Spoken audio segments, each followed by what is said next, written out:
Hi and welcome to our channel. Today we're doing our end of the month reading recap. We're taking a look at all the books that we read in August, so let's get started. So we're sitting here in the middle of a hurricane, so the light might be changing throughout the video. We apologize for that. But first up is our read-along book for the month of August from Sophia Institute Press, and it is this one, The Secret of the Curé d'Ars by Henri Guéon, which is a biography of Saint John Vianney, who was not just a mild-mannered, holy parish priest like we previously thought. Now, there's a whole lot more to him than that. This was Saint John Vianney in a whole new light. Yes, he was gentle and holy, but also he was a wild man. He was very intense. He would spend hours a day in the confessional. He would sleep maybe 3 or 4 hours a night. He lived on crusts of bread and boiled potatoes, and he even wore a hair shirt. And he had a girlfriend. Okay, well, a holy girlfriend, and that was Saint Philomena. He was extremely devoted to her, and she did pull a lot of heavenly strings for him, so it was really fun to read about how all that came about. He was very humble, but he also had a sense of humor. For example, as he became more and more well-known, some of his fellow priests were jealous of him and became outspoken against him. They were St. John Vianney bashers. At one point, they even circulated a petition against him and collected signatures, and then they sent that to him. So, he gets this list of complaints against him, but instead of being angry, he just looked over the list, he read it, and he said, well, that sounds about right. So he signed the petition himself and sent it back. He also had the ability to read souls, which we did know, but we never really considered just how that might play out in real life.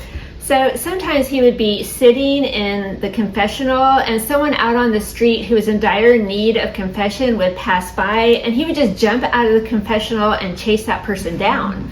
It's really all quite amazing to read about him. My head is still spinning. So we love one of his quotes about confession. He said, "When you go to confession, you must understand what you are about to do. You are about to unnail Christ." So an amazing saint, such an interesting story. We love the book. We definitely recommend it. 5 out of 5 stars. All right, I'm starting off with the checklist Manifesto by Atul Gawande, How to Get Things Right. And it's a book about how using simple checklists can save time and money and even lives. So the author is a surgeon, and he was fascinated by how the airline industry has made flying so safe by using simple safety checklists or procedure checklists. And he wondered, could we take that idea and apply it to medicine so we could do a better job? And he was actually involved in a whole worldwide study to see if that would pan out.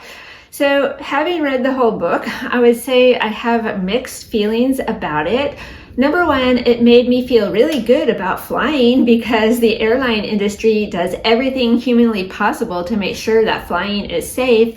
But number two, it made me really hope that I never have to go into the hospital for any type of procedure at all, because there are a lot of mistakes made, and he goes into a lot of detail in the book about that, about the triumphs and the tragedies.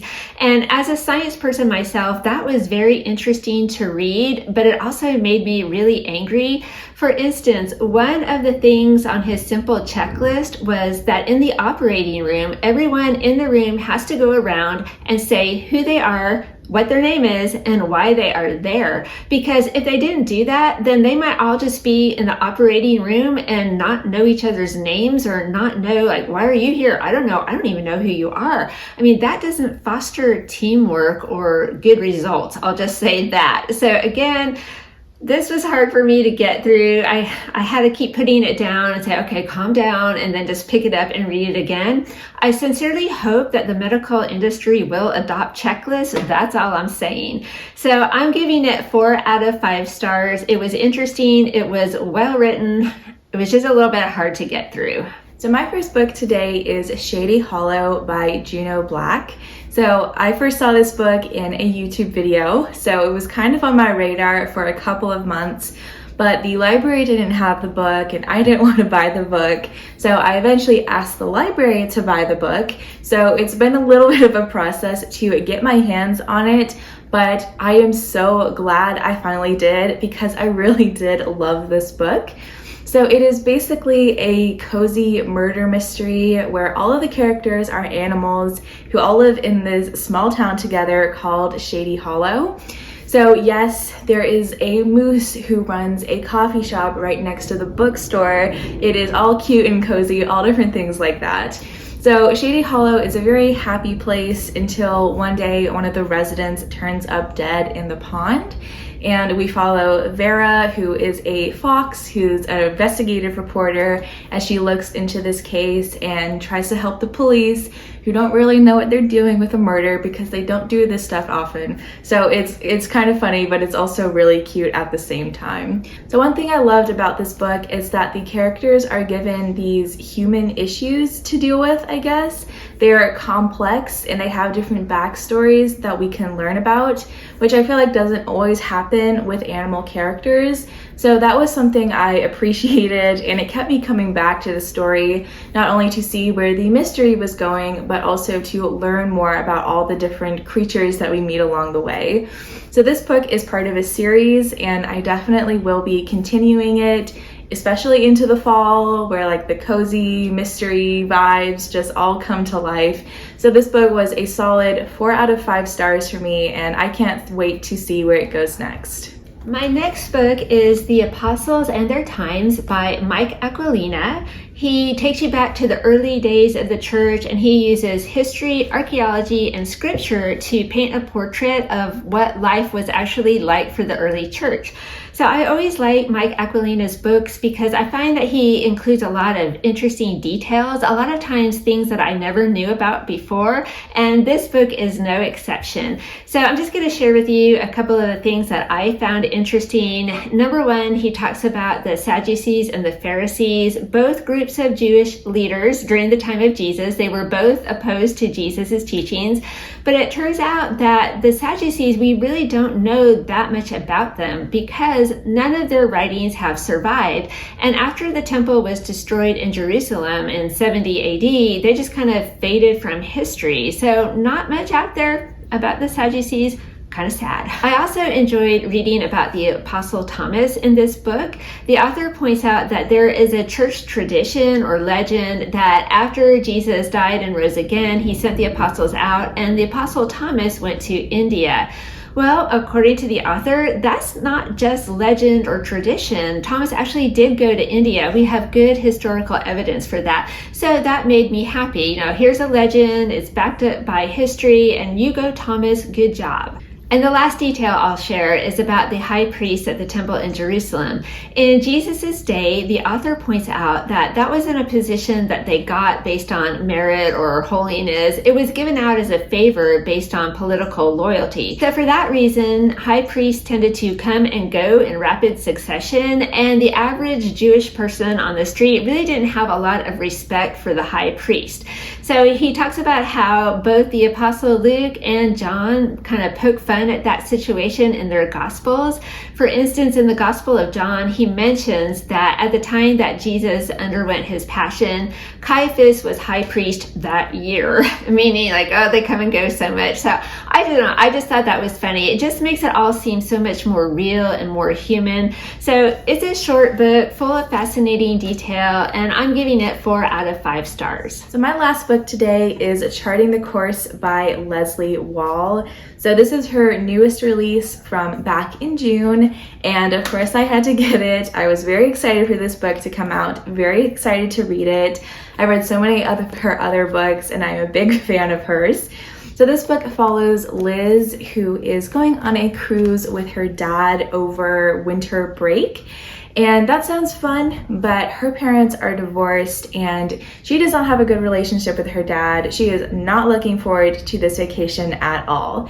So it does start off pretty rough, but then things start happening. There's a little bit of mystery, a little bit of romance. There are some people who need her help. So things start going and it all balls into this really, really entertaining, fast-paced story. So the book is great. It's a great story. I loved reading it, but I think the messages in this book is where it really shines through.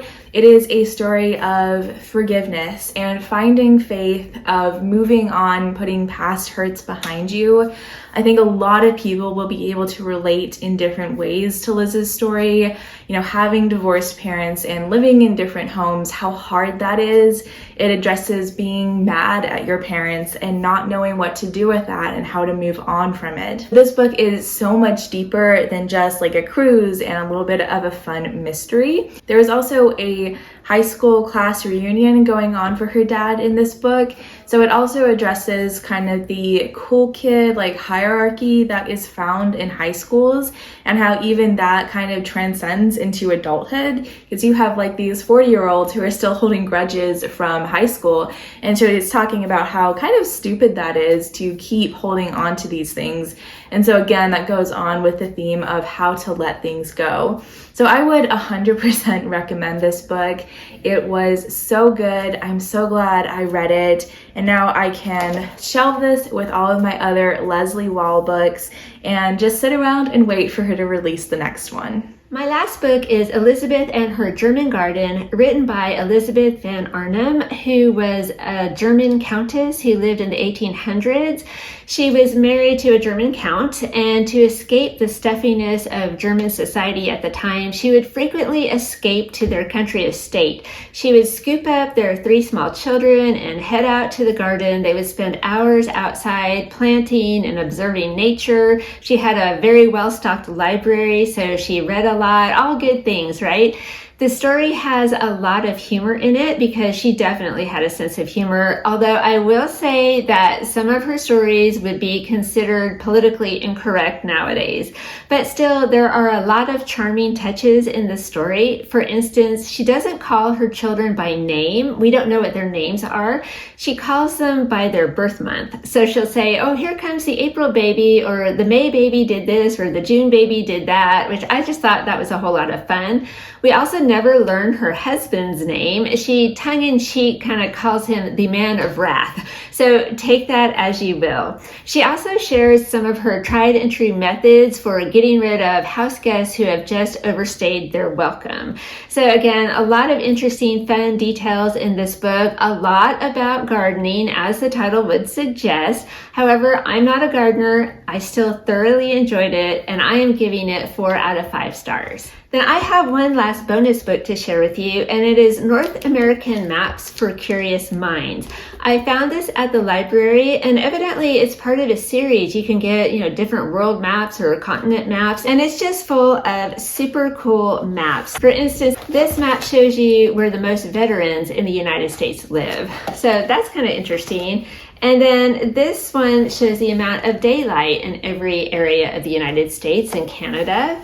And then this one is all the locations where you can go see a Frank Lloyd Wright building. So I could just sit down and pick this up over and over again and look at all the interesting maps in it. There are a couple of maps that, yes, I wish they had left out. Like, I don't see the point in having this information in a book that's probably geared more for children than adults. So just heads up about that. This book wasn't too bad. The world map book had a couple of maps. I thought, really, come on. Anyway, just a little bonus fun book. Again, if you have a kid who likes maps, this would be a really, really fun gift for that one. So that's a look at what we've been reading this August. We had a pretty good variety this month, I will say that. So as always, let us know down in the comments what you've been reading this month and if you have any good book recommendations for us. So we thank you so much for watching. We're going to get back to the hurricane now, and we will see you next time. Bye.